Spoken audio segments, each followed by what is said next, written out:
नमस्कार दोस्तों, GNS news में आपका स्वागत है। हर उपयोगी जानकारी और काम की खबर से अपडेट रहने के लिए अभी सब्सक्राइब करें हमारे चैनल को और साथ में बेल आइकन भी प्रेस कर ले और वीडियो को ज्यादा से ज्यादा दोस्तों में शेयर करें। तो चलिए बढ़ते हैं खबरों की। जी हां, आपको बता दें, प्रधानमंत्री नरेंद्र मोदी 7 जुलाई को छत्तीसगढ़ और उत्तर प्रदेश और अगले दिन तेलंगाना और राजस्थान का दौरा करेंगे और लगभग 5,000 करोड़ रुपए की परियोजनाओं का उद्घाटन या शिलान्यास करेंगे। इसकी जानकारी प्रधानमंत्री कार्यालय ने बुधवार को दी है। बता दें कि उत्तर प्रदेश को छोड़कर इन सभी राज्यों में इस साल के अंत में चुनाव होने हैं। कर्नाटक के पूर्व मुख्यमंत्री एच.डी. कुमारस्वामी ने बुधवार को दावा किया कि उनके पास कर्नाटक में सत्तारूढ़ कांग्रेस सरकार के खिलाफ कैश फॉर ट्रांसफर मामलों में सबूत है। कर्नाटक विधानसभा के परिसर में एक पेन ड्राइव दिखते हुए कुमारस्वामी ने कहा कि इस पेन ड्राइव में सभी रिकॉर्ड है और वह इसे सही समय आने पर जारी करेंगे। आंध्र प्रदेश के मुख्यमंत्री वाई.एस. जगन मोहन रेड्डी ने राज्य से लंबित मुद्दों को उठाने के लिए अपने दिल्ली यात्रा के दौरान बुधवार को प्रधानमंत्री नरेंद्र मोदी और केंद्रीय गृह मंत्री अमित शाह से मुलाकात कर सकते हैं। इसकी जानकारी सूत्रों ने दी है। उन्होंने बताया कि रेड्डी के अपने यात्रा के दौरान वित्त मंत्री निर्मला सीतारमण से भी मुलाकात करने की उम्मीद है।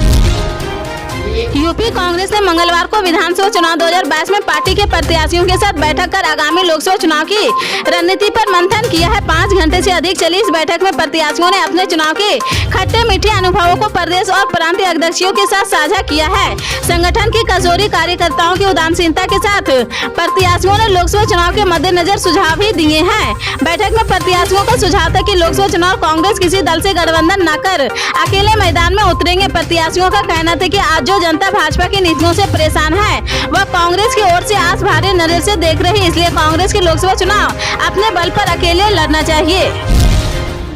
प्रधानमंत्री नरेंद्र मोदी लोकसभा चुनाव के बाद अब सीधे 2023 के विधानसभा चुनाव के पहले छत्तीसगढ़ दौरे पर आ रहे हैं। पीएम मोदी शासकीय कार्यक्रम के साथ चुनावी शंखनाद करने 7 जुलाई को रायपुर पहुंच रहे हैं। इस दौरान पीएम मोदी रायपुर के साइंस कॉलेज ग्राउंड में एक बड़ी आम सभा को संबोधित करेंगे। इसकी तैयारी में छत्तीसगढ़ बीजेपी के सभी नेता जुट गए हैं। इसके साथ शासन, प्रशासन और छत्तीसगढ़ सरकार ने भी व्यवस्था दुरुस्त करने के लिए हाई लेवल मीटिंग की है।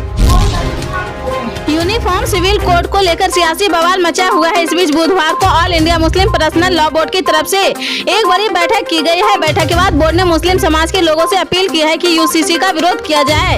All India Muslim personal board की ओर से यह बैठक करीब 3 घंटे तक चली है। AIMPLB की ओर से कहा गया कि विरोध करने के लिए बस एक लिंक पर क्लिक करना होगा, जहाँ पर विरोध की लाइनें पहले से ही मौजूद है। बस अपनी मेल ID से उसे लॉ कमीशन को भेजना होगा। मणिपुर सरकार ने बुधवार को राज्य में इंटरनेट सेवाओं पर प्रतिबंध को बढ़ा दिया है। हिंसा प्रभावित पूर्वोत्तर राज्य मणिपुर में इंटरनेट सेवाएं अगले 5 दिनों तक निलंबित रहेगी। बुधवार को मणिपुर सरकार ने राज्य में इंटरनेट सेवाओं के निलंबन को 10 जुलाई तक बढ़ा दिया है। 3 मई को मणिपुर सरकार ने सबसे पहले मणिपुर में ब्रॉडबैंड सहित इंटरनेट सेवाओं को निलंबित कर दिया था। इससे पहले मणिपुर उच्च न्यायालय ने राज्य में बीरेन्द्र सिंह के नेतृत्व वाली भाजपा सरकार को हिंसा प्रभावित राज्य में इंटरनेट सेवा आंशिक रूप से बहाल करने का निर्देश दिया था। भारतीय टीम वेस्ट इंडीज के दौरे पर है। वेस्ट इंडीज के दौरे पर भारतीय टीम 2 टेस्ट मैच, 3 वनडे और 5 मैचों की T20 सीरीज खेलेगी। बता दें कि वनडे और टेस्ट के लिए टीम इंडिया का ऐलान हो गया है। वहीं अब T20 सीरीज के लिए भारतीय टीम का ऐलान होने वाला है। बता दें कि BCCI ने अगरकर को सीनियर पुरुष चयन समिति का अध्यक्ष नियुक्त किया है। अगरकर इससे पहले दिन में अशोक मल्होत्रा की अध्यक्षता वाली क्रिकेट सलाहकार समिति के सामने वर्चुअल साक्षात्कार में शामिल हुए हैं। महाराष्ट्र की राजनीति में बुधवार का दिन शक्ति प्रदर्शन का एक दिन रहा। टूट के बाद 2 गुट में बटे एनसीपी ने अपनी ताकत दिखाने के लिए 2 अलग अलग बैठक बुलाई है। उप मुख्यमंत्री अजित पवार ने एमिटी बांद्रा में तो शरद पवार ने वाईपी चौहान सभागार में पार्टी के सभी सदस्यों की बैठक बुलाई है। अजित पवार गुट ने दावा किया कि पार्टी के अधिकतर विधायक उनके साथ ही सभा को संबोधित करते हुए अजित पवार ने कहा कि मेरी दिल से इच्छा थी कि पार्टी आगे बढ़े। हमारे विधायकों की संख्या लगातार घटती जा रही। उन्होंने कहा कि मैं जन कल्याण के लिए अपनी कुछ योजनाएं लागू करने के लिए महाराष्ट्र का मुख्यमंत्री बनना चाहता हूं। क्या शेयर बाजार की चौकाचौंध से बाहर निकलने का समय आ गया है? जी हां, इस बात के संकेत जानकारों ने देने शुरू कर दिए हैं। आने वाले 6 महीने में बाजार पर भारी भीड़ पड़ सकते हैं और गोल्ड और सिल्वर की चमक में इजाफा देखने को मिल सकता है। जी हां, जानकारों के माने तो साल के बाकी 6 महीने गोल्ड और सिल्वर के नाम से हो सकता है, न कि शेयर बाजार। गोल्ड प्राइस में इस दौरान 6,500 रुपये का इजाफा देखने को मिल सकता है। दूसरी ओर चांदी की कीमत में 20,000 रुपये तक की तेजी देखने को मिल सकती है। मतलब साफ है कि अगले 180 दिनों में सोने सोने की कीमतें 65,000 के केवल को क्रॉस कर सकती है और चांदी के दाम 90,000 के लेवल को छू सकता है। इंडियन स्पेस रिसर्च ऑर्गेनाइजेशन यानी इसरो ने बुधवार को एक वीडियो जारी किया है। इस वीडियो में चंद्रयान 3 को एलियन 3 लॉन्च के साथ जोड़ा गया है। दरअसल इससे पहले इसरो चंद्रयान 3 की लॉन्चिंग डेट का ऐलान कर चुका है। अब इसके लॉन्च के आखिरी दौर की तैयारियां चल रही। बता दें कि आने वाले 13 जुलाई को चंद्रयान 3 की लॉन्च फाइनल की जाएगी। रूस से सस्ते दामों पर कच्चा तेल खरीदने के चलते देश की ऑयल रिफाइनरी कंपनियों को जबरदस्त फायदा हुआ है। सस्ते दामों पर कच्चा तेल आयात करने के चलते इन कंपनियों को 14 महीने में $7 बिलियन की बचत हुई है। ये अलग बात है कि सस्ते कच्चे तेल के आयात के बावजूद भारतीय उपभोक्ताओं को सस्ते दामों पर पेट्रोल डीजल नसीब नहीं हो सका।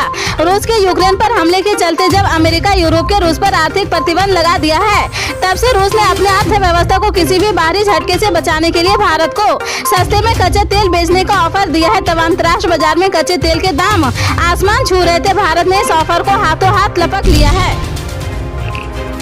देश की सत्ता हासिल करने के लिए होने वाले सियासी जंग में अब महज 10 महीने का ही वक्त बचा है। ऐसे में सत्ताधारी दल बीजेपी के साथ ही कांग्रेस समेत तमाम विपक्षी दल भी अपने अपने रणनीति बनाने और उसे वास्तविक आकार देने में जुटे हैं। प्रधानमंत्री नरेंद्र मोदी का कद और बीजेपी की देशव्यापी ताकत को देखते हुए विपक्षी दलों के बीच एकजुटता का प्रयास भी जारी है। इन सबके बीच अलग अलग राज्यों में बीच बीच में सियासी हलचल भी देखने को मिल रहा है। अभी महाराष्ट्र की राजनीति में बड़ा भूचाल आया हुआ है। पिछले कई महीनों से विपक्षी दलों को एकजुट करने में जुटे एनसीपी अध्यक्ष शरद पवार को अपने भतीजे अजित पवार की बगावत के बाद खुद अपनी पार्टी को बचाने की जद्दोजहद से जूझना पड़ रहा।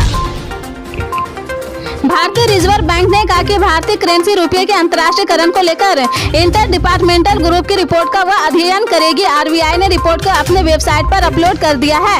हालांकि आरबीआई ने रुपये के अंतर्राष्ट्रीयकरण को लेकर रिपोर्ट में कही गई बातें को सुझाव को इंटरनेट डिपार्टमेंट के ग्रुप के अपने राय बताया है। आरबीआई का कहना है कि इस रिपोर्ट के साथ आधिकारिक तौर कोई लेना देना नहीं है। दिल्ली का मशहूर और ऐतिहासिक गोल्ड मार्केट अब नए अवतार में लोगों को नजर आने वाला है। बता दें कि अंग्रेजों के जमाने के इस प्रसिद्ध मार्केट को अब संग्रहालय में तब्दील किया जा रहा है। इसके लिए गोल्ड मार्केट समेत आसपास के क्षेत्रों को भी नया रूप देने का प्रस्ताव पारित किया गया है। उपराज्यपाल वीके सक्सेना ने इस ऐतिहासिक मार्केट को संग्रहालय बनाए जाने की मंजूरी देने के साथ इसकी थीम पर भी फैसला लिया है। बता दें कि संग्रहालय को दिल्ली और देश का मान बढ़ाने वाली महिलाओं की थीम पर बनाया जाएगा।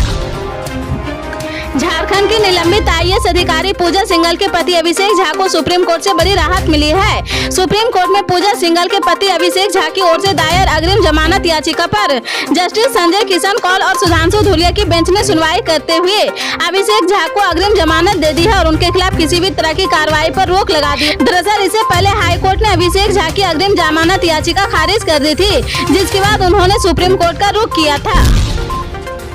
देश के हर राज्य में इन दिनों बारिश की गतिविधियां देखने को मिल रही। देश की राजधानी नई दिल्ली में भी मौसम की आंख मिचौली जारी है। कभी बादलों का डेरा नजर आता है तो कभी धूप खिली नजर आती है।